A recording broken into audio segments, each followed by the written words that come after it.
Hey everyone, Gengar here. So today we're gonna take a look at the Ta-152C, a mid to low altitude version of the Ta. This plane has been very much anticipated by the community for a long time now, and I'm really looking forward to flying it. Let's check out how I did. Today we flew it out in arcade. I'll see you in the match. Hey guys, so here we are in the match. Now we have been climbing with full web. This plane can climb at a decent level. And we are approaching our first target in the clouds here. He doesn't seem to be aware of us. And there he goes, that's our first kill.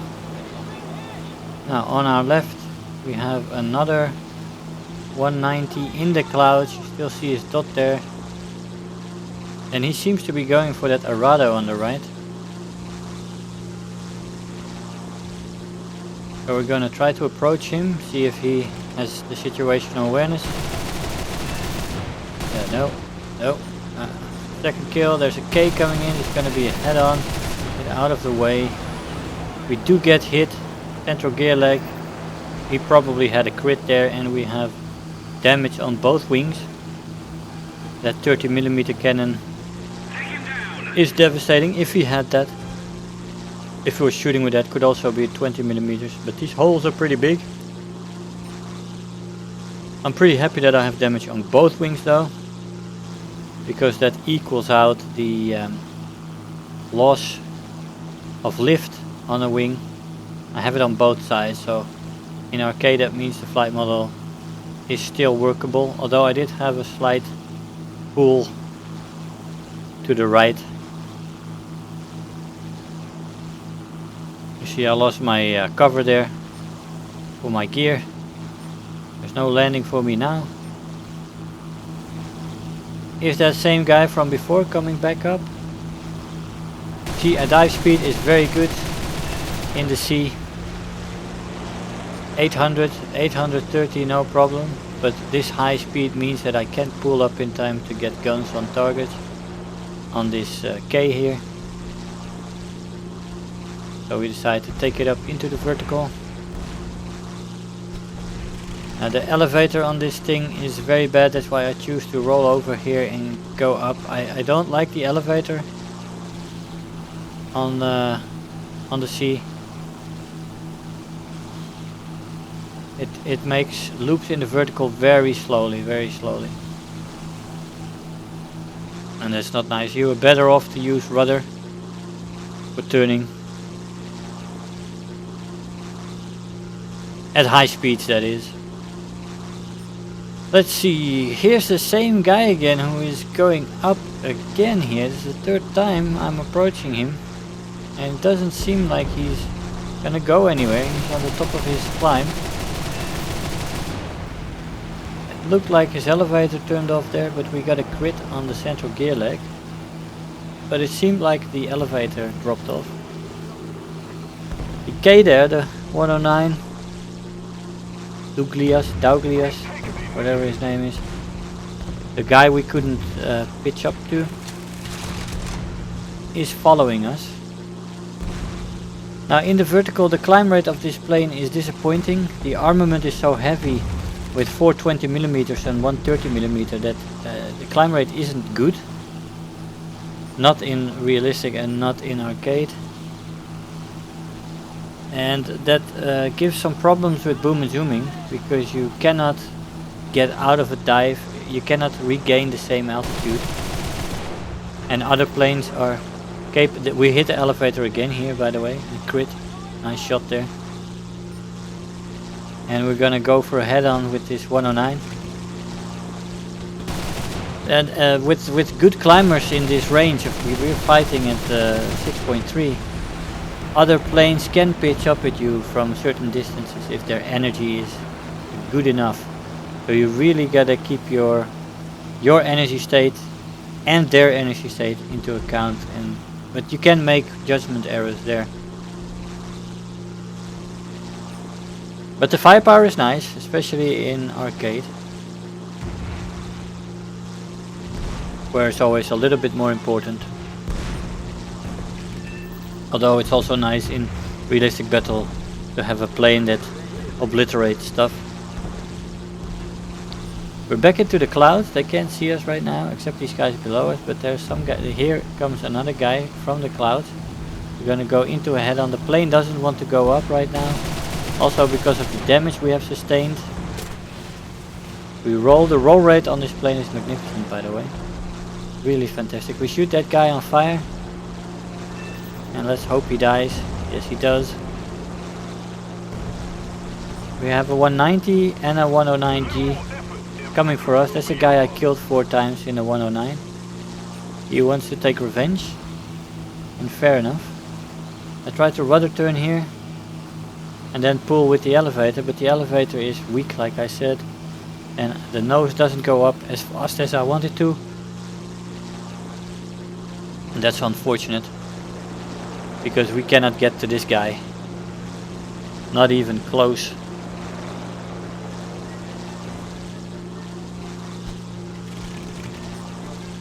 Now these guys have still got an eye on me, both of them.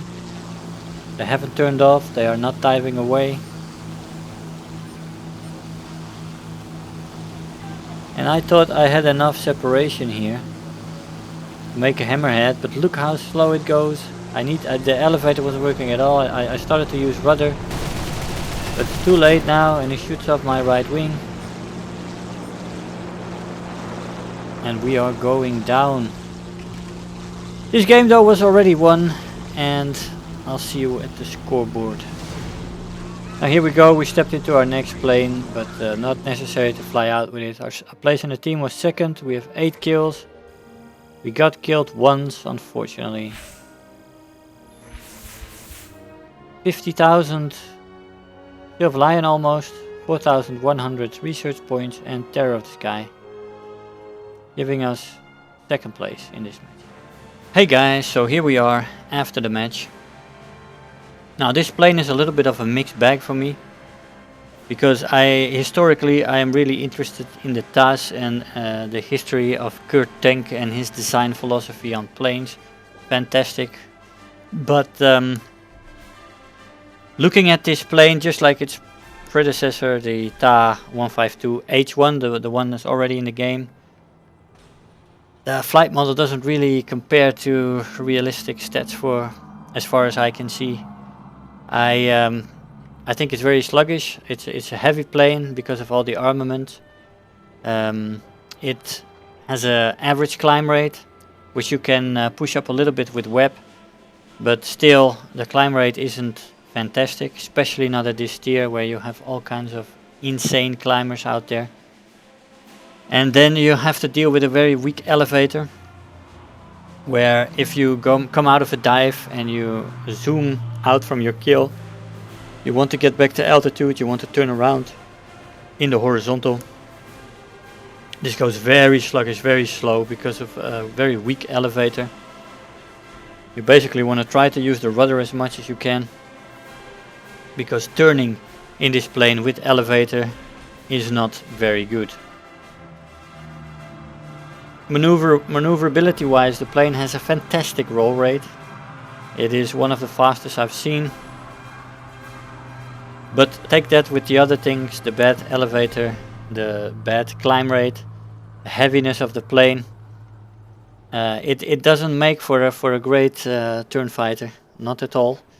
And if you want to perform at mid to low altitudes, where this plane is meant for, you definitely need to have some sort of dogfighting capability. And basically this plane is defeated by almost every single engine prop in the game at this level.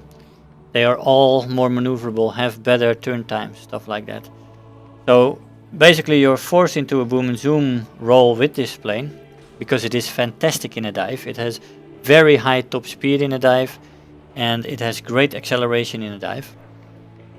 The only problem is with the elevator, you cannot really make quick turns in that dive when you reach a certain speed. And you also will have trouble getting back up due to its climb rate and the heaviness of the plane. And as this plane is best in mid to low altitudes, once you are boom and zooming, you need high altitude. And at high altitudes, if you get intercepted there, this plane isn't at its best performance there. So you have problems in every role this plane can try to fulfill. And it is not made for any of them. So you've got to try to work a little bit with what is given to you. The roll rate, the dive speed, the acceleration, and the firepower. And if you try to use that and you try to avoid too much reliance on elevator turns and do not turn into the vertical with your elevator, but use hammerheads with your rudder, then you can make this plane work, definitely. But you gotta stay within those parameters, because otherwise you can get shot down very easily in this plane. I hope you enjoyed the video, guys. If you did, make sure to like the video, leave me a comment, and if you want to see more, subscribe. I want to thank you all for watching, and I'll see you guys next time. Bye bye. Hey, so I hope you enjoyed the video, that you learned something there. If you are already a subscriber, don't forget to like the video. You know, those likes really make a difference. Do leave me a comment. You know, I always look forward to the comments every day.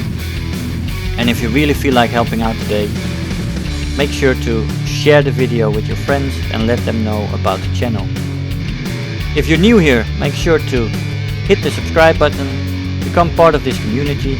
I really love to have you aboard, and don't feel shy to leave me some comments. I always try to respond to them. So again, I want to thank you all for watching, and I'll see you guys in the next video. Bye bye.